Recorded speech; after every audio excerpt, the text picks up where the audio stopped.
Bismillahirrahmanirrahim. Assalamualaikum warahmatullahi wabarakatuh. Izin untuk menyampaikan atau mempresentasikan materi-materi insight-insight yang didapatkan dari pelatihan coaching Muslim Business Coaching bersama Coach Fitra Jaya Saleh di hari kedua. Jadi di hari kedua ini eh, ada banyak materi insight-insight yang disampaikan dan didapatkan dari Coach Fitra, Masya Allah. Dan izinkan saya untuk menyampaikan, mempresentasikannya. Yang pertama, di pembukaan, Coach Fitra menjelaskan tentang Stockdale Paradox. Apa itu Stockdale Paradox? Jadi, Stockdale Paradox itu adalah sebuah teori prinsip kepemimpinan yang diambil dari pengalaman seorang laksamana James Stockdale, seorang perwira angkatan laut Amerika Serikat yang dia itu ditahan menjadi tawanan perang Vietnam, negara Vietnam selama 7 tahun. Jadi eh, intinya Stockdale ini menyadari bahwa orang-orang yang berpikir optimis menghadapi realitas. Jadi ceritanya eh, semua kan semua rekannya ini kalau nggak salah meninggal, tinggal dia, tinggal Stockdale ini yang masih hidup. Dan dia itu menyadari bahwa orang-orang yang berpikir optimis tanpa menghadapi realitas seringkali menyerah lebih cepat. Intinya prinsip ini, Stockdale Paradox ini mengajarkan dua hal penting. Yang pertama, kita itu harus memiliki keyakinan yang kuat. Harus memiliki keyakinan yang kuat bahwa kita itu akan berhasil di akhir perjuangan kita. Dan yang kedua, kita itu harus menghadapi realitas pahit yang ada saat ini tanpa mengabaikannya gitu. Kemudian Coach Petra juga menjelaskan atau memberikan cerita tentang ada sebuah perusahaan yang menerapkan atau memiliki sebuah program yang bernama iDay. Apa itu iDay? iDay itu jadi di setiap pekan, satu hari dalam setiap pekan itu di perusahaan itu dialokasikan untuk karyawannya itu tidak bekerja. Jadi karyawannya itu fokus untuk refleksi. Jadi mereka diminta untuk menuliskan 5 masalah dari perusahaan tersebut. 5 masalah terbesar yang mereka hadapi di kantor. Kemudian mereka diminta untuk menuliskan solusinya, memberikan solusi-solusi dari masalah yang mereka tuliskan itu. Mengapa program ini penting? Jadi karena dengan cara ini perusahaan itu bisa menghadapi kenyataan bahwa masalah itu harus dihadapi, tidak bisa ditinggalkan, tidak bisa menutup mata. Dan dengan eh, menghadapi masalah itu, mereka mempunyai kepercayaan bahwa mereka akan menemukan solusi dan juga bisa mencapai tujuan jangka panjangnya. Jadi ini ID ini merupakan salah satu implementasi dari Stockdale Paradox dalam bisnis. Nah, kemudian eh, yang keduanya yaitu tentang visionary leadership. Jadi seorang pemimpin itu harus bisa menentukan visi dan menggambarkan masa depan yang jelas eh, dari perusahaannya. Istilahnya harus bisa menentukan visi goal yang akan dicapai oleh perusahaannya dengan jelas.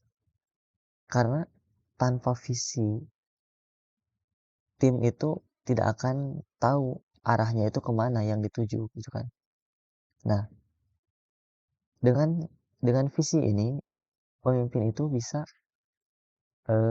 membuat tim itu percaya dan bisa bekerja sama untuk mencapainya. Nah, tantangannya apa? Tantangannya pemimpin itu harus leadernya itu harus memiliki memiliki clear vision. Jadi visinya itu bukan hanya sekedar visi tapi harus clear, harus jelas. Visinya itu harus jelas dan disampaikan dengan baik. Kalau misalkan timnya itu nggak paham dengan visinya, anggotanya itu nggak paham dengan visinya, padahal sudah disampaikan, leader itu nggak boleh misalkan, ini tuh kenapa kamu misalkan nggak paham-paham, atau istilahnya menganggap karyawan itu bodoh. Bukan, salah. Jadi bukan karyawannya yang bodoh, bukan timnya yang bodoh, tapi pemimpinnya yang tidak bisa menjelaskan dengan baik. Leadernya yang salah. Leadernya yang belum clear dengan visinya, sehingga ketika dia menjelaskan, dia tidak menjelaskan dengan baik, tidak bisa memahamkan. Ada sebuah perkataan yang disampaikan Coach Fitra itu, eh, Ana lupa siapa yang menyampaikannya. Jadi sebuah perkataan seperti ini, eh, kita itu kalau memiliki visi, goal, tujuan, kita harus bisa dikatakan goal, tujuan, visi itu dikatakan clear, dikatakan jelas. Ketika kita bisa menyampaikannya, memahamkannya kepada seorang anak berumur 6 tahun, kita menyampaikannya dan anak itu mengerti, maka itu bisa dikatakan visi kita itu, eh, tujuan kita itu, goal kita itu jelas, clear. Nah, yang keduanya, kita itu harus bisa menjelaskan masa depan itu seperti menceritakan masa lalu. Jadi, poinnya itu kita harus menjadi storyteller. Pemimpin itu harus menjadi storyteller. Nah, gimana dengan menceritakan, kita itu harus menceritakan masa depan itu layaknya seperti kita menceritakan masa lalu. Kita itu bisa menceritakan hari ini yang telah terjadi, hari kemarin yang sudah kita lalui dengan jelas, karena kita itu terbayang di otak kita itu seperti video. Kita itu bisa membayangkan. Jadi ketika kita menceritakan itu kita mendalami, memahami, karena kita sudah menjalankannya, menjalaninya. Nah, seorang leader itu harus bisa menyampaikan, harus bisa menggambarkan masa depan dari perusahaannya itu dengan konkret, seakan-akan itu sudah terjadi, seakan-akan menceritakan masa lalu, padahal dia sedang menceritakan masa depan. Ini akan membantu tim untuk tim itu memahami arah dan tujuan yang jelas, dan mereka menjadi yakin terhadap keputusan yang diambil dari leadernya. Kemudian yang poin ketiganya, pemimpin itu harus pikirannya jauh, tiba di depan, di masa depan, satu hari, satu minggu, satu bulan, bertahun-tahun ke depan, sebelum fisiknya. Jadi pikirannya itu sudah melampaui cakrawala,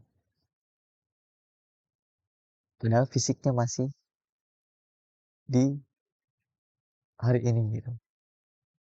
Jadi pemimpin itu harus memikirkan dan merancang masa depan sebelum orang lain. Dengan cara ini, seorang pemimpin itu bisa mengambil langkah-langkah yang strategis dibandingkan pesaing atau dengan menghadapi tantangan yang akan datang di masa depan. Jadi jauh sebelum dipikirkan oleh pesaing jauh sebelum ada tantangan, ada hambatan yang datang, pikiran pemimpin itu, pikiran leader itu sudah jauh melampauinya.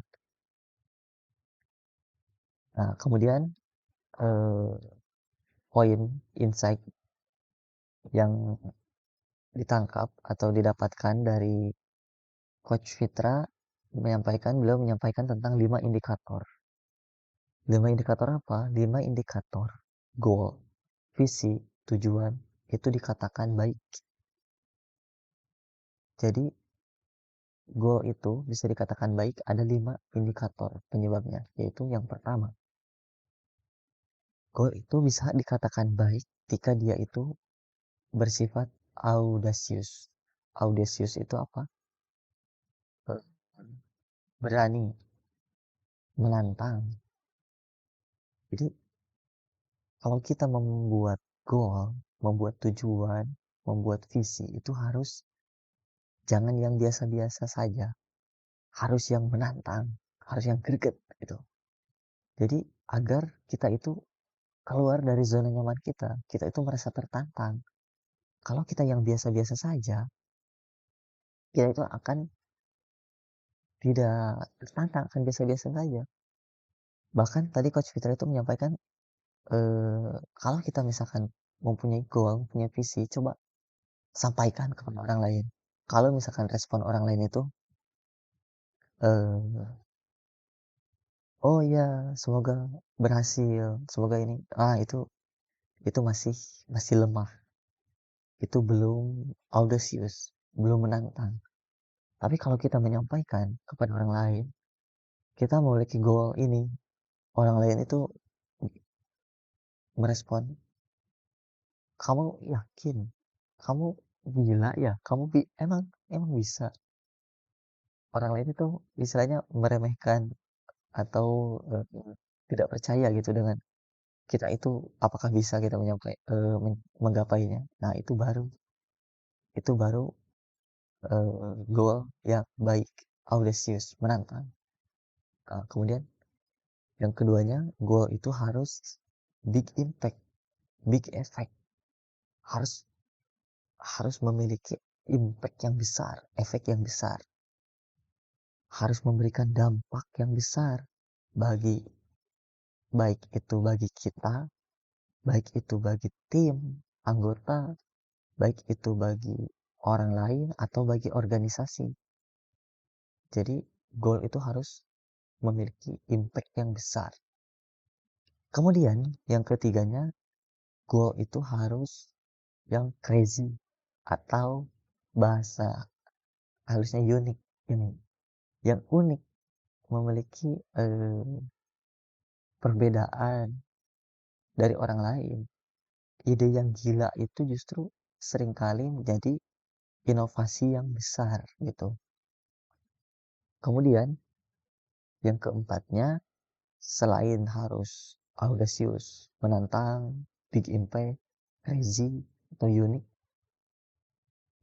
goal ini harus detail, harus didetailkan. Tujuan itu harus memiliki rinciannya yang jelas, bukan cuma sekedar harapan atau angan-angan gitu, rencana. Jadi harus dirinci, direncanakan. Nah, poin rencana itu yang kemarin jelaskan, rencana itu harus ditulis. Setelah ditulis, diagendakan. Setelah diagendakan, dianggarkan. Action, kemudian dilakukan. Nah, kemudian poin selanjutnya yaitu energis. Jadi tujuan yang baik itu harus memiliki energi, harus memberikan energi atau semangat kepada yang menjalankannya. Jadi kalau misalkan goal ini nggak memberikan energi, kayak biasa-biasa aja, nah itu berarti belum termasuk kategori goal yang baik. Jadi harus memberikan energi, semangat, giroh gitu untuk yang menjalankannya. Seperti itu. Jadi ada 5 goal, tujuan, visi itu dikatakan baik. Yang pertama, audacious, menantang. Kemudian yang kedua, big impact. Kemudian yang ketiga, crazy atau unik. Kemudian yang keempat, style. Dan yang kelima, harus menyebabkan atau energis, membuat orang lain itu semangat, memiliki giroh untuk menjalankannya. Itu. Kemudian poin selanjutnya, materi selanjutnya, insight yang didapat, yaitu tentang leader itu harus memiliki sifat ambidextrous, ambidextrous, ambidextrous leadership. Apa itu? Secara bahasa, ambidextrous ini berarti seseorang yang bisa menggunakan kedua tangannya, tangan kirinya, tangan kanannya, sama baiknya.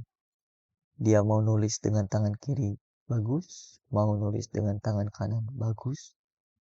Nah, jadi secara bahasa, ambidex itu seperti itu.